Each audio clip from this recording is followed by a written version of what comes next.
আপনি কি কখনো ভেবে দেখেছেন আল্লাহ তাআলা কুরআনে একটা বিশেষ নক্ষত্রের কসম কেন খেলেন? এত বড় কসম কেন দিলেন?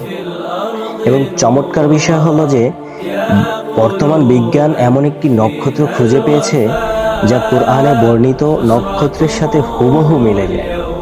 সূরা তারিকের একদম শুরুতেই আল্লাহ তাআলা বলছেন, ওয়াস সামা ওয়াত তারিক, আসমানের শপথ এবং ওই তারার শপথ যেটা রাতের অন্ধকারে এসে জোরে জোরে দরজায় ঠোকা দেয়। এটা আমার ব্যাখ্যা না, যারা কোরআন নিয়ে রিসার্চ করে তারা এভাবে বর্ণনা করেছেন। আর আমি অনুপ্রাণিত হয়েছি পাকিস্তানের রিসার্চার ডক্টর মোহাম্মদ আবু সুফিয়ান তার ভিডিও থেকে।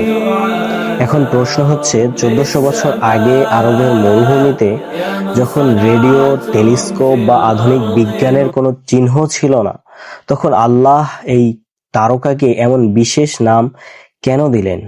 ওয়াস সামা ওয়াত তারিক, আসমানের শপথ এবং ওই তারার শপথ যেটা রাতের অন্ধকারে এসে জোরে জোরে দরজায় ঠোকা দেয়। ডুকডুক ডুকডুক ডুকডুক।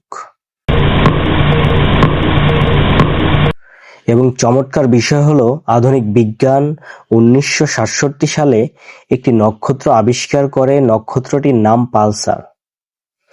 এই তারকা খুব দ্রুত ঘুরতে থাকে এবং রেডিও তরঙ্গ ছড়ায়।